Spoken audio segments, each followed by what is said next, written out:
बात तो कीजिए ना, इसने वहाँ नौकरी करी है, कोई चोरी या बेईमानी तो नहीं की? किसी बेईमान आदमी के काम करना चोरी से बड़ा जुर्म है।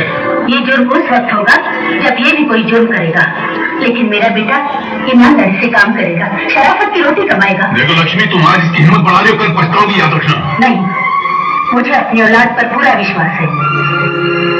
अच्छी बात है। मैं भी देखता हूँ कि बेटा अगर किसी बेईमान आदमी की यहाँ काम करे तो ऐसी माँ का विश्वास कितने दिनों तक सलामत रहता है। मैं भी देखता हूँ।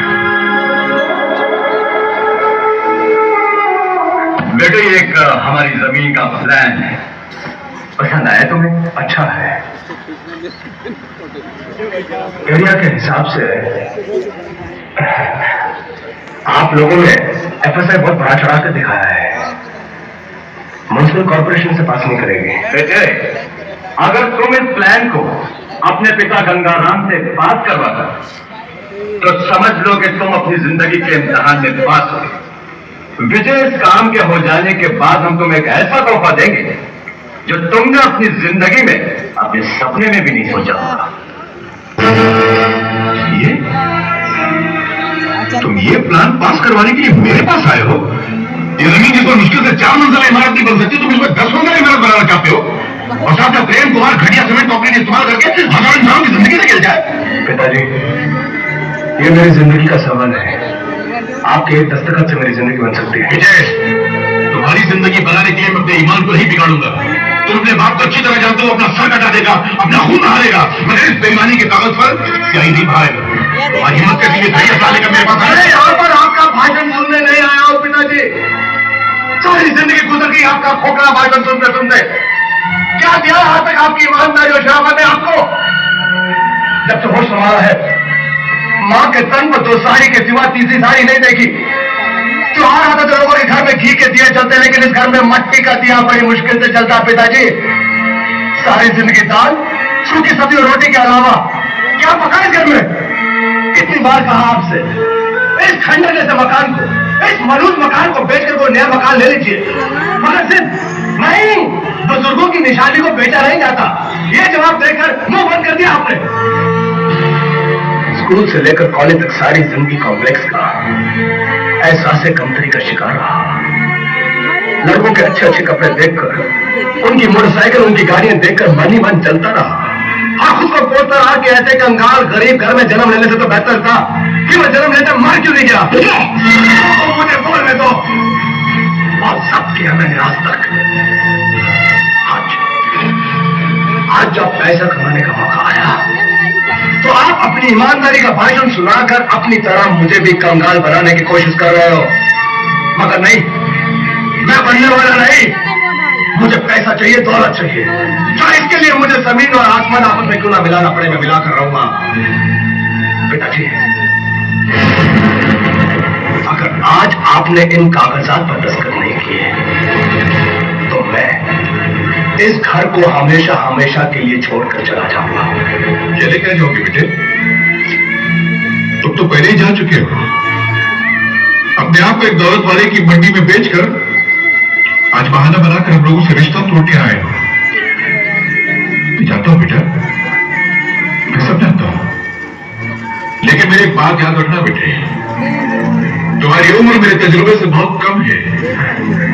तुमने उतनी दीवालियां नहीं देखी है जितनी मैंने तुम जैसे देखने वालों की बर्बादियां देखी है।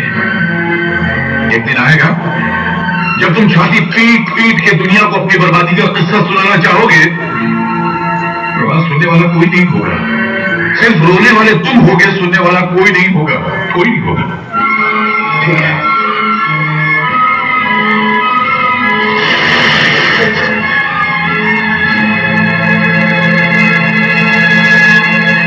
सुनिए, वो जा रहा है, उसे रोकिए ना। जाने दो लक्ष्मी, जाने दो इसे। इस वक्त यह खुदगर्जी के घोड़े पर सवार बर्बादी की तूफान मोड़ता हुआ चला जा रहा है। और ऐसे सवार को वक्त के थप्पड़ और जमाने के ठोकर के सिवा कोई नहीं रोक सकता। शायद भगवान भी नहीं रोक सकता इसे। जाने दो इसे।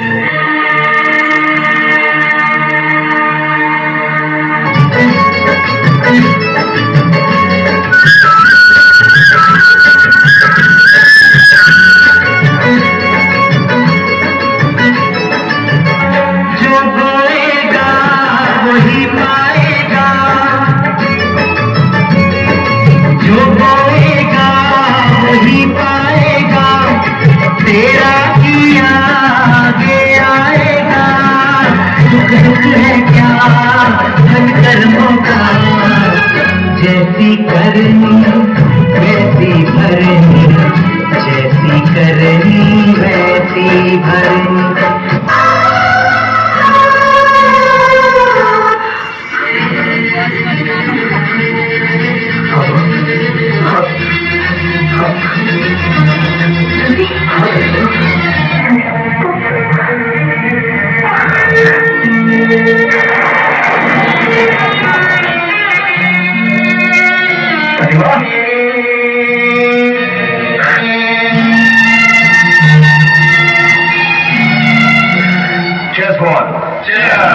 एक्सक्यूज मी सर, आपका फोन। कह दो क्या मीटिंग में आपके घर से है, एक second. Excuse me, it's alright. Hello hello Vijay, मैं सपना बोल रही हूँ। हाँ बोलो। आज सुबह तुम्हारी माँ का देहांत हो गया है। माँ का देहांत हो गया? उसे तभी मरना था। सुनो, अगर मैं अभी यहाँ से निकला तो मेरा करोड़ों रुपयों का नुकसान हो जाएगा। अब तुम एक काम करो, किसी भी हालत में रवि को संभाल लो और खुद वहां पर जाकर क्रिया के ऊपर जितना भी पैसा लगे उन्हें दे देना। और हाँ, मुझे वक्त मिला तो मैं जरूर आऊंगा। ओके? 20 साल बाद की स्टोरी।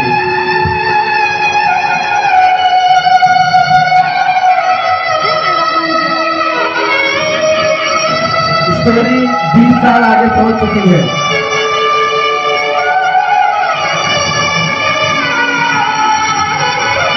बेटे का इंतजार करते करते काफी इतनी थक गई कि हमेशा के लिए सो गई। ये भी नहीं सोचा कि ये बूढ़ा अपनी जिंदगी के बोझ को कमजोर कांधों पर नहीं उठा सकता। दादाजी, अकेला नहीं उठा सकता।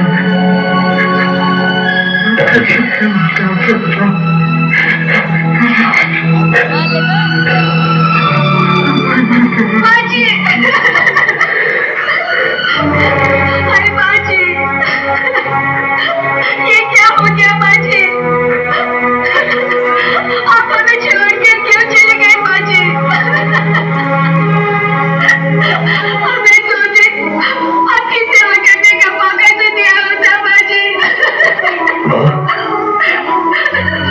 बाबूजी क्या बताऊं बेटा, मैंने लाख कोशिश की, फोन पे फोन किए, लेकिन उससे बात नहीं हुई।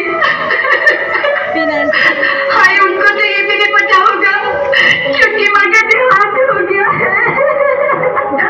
अगर उनको पता चल जाता बेटा तो जरूर आते बेटा। बाबू मत पढ़ो। जो माँ जीते जी अपनी औलाद पर बोझ नहीं बनी, वो मरने के बाद क्या बोझ बनेगी? जिन कागजों के मुकद्दर में उसका बोझ लिखा है, आज भी वही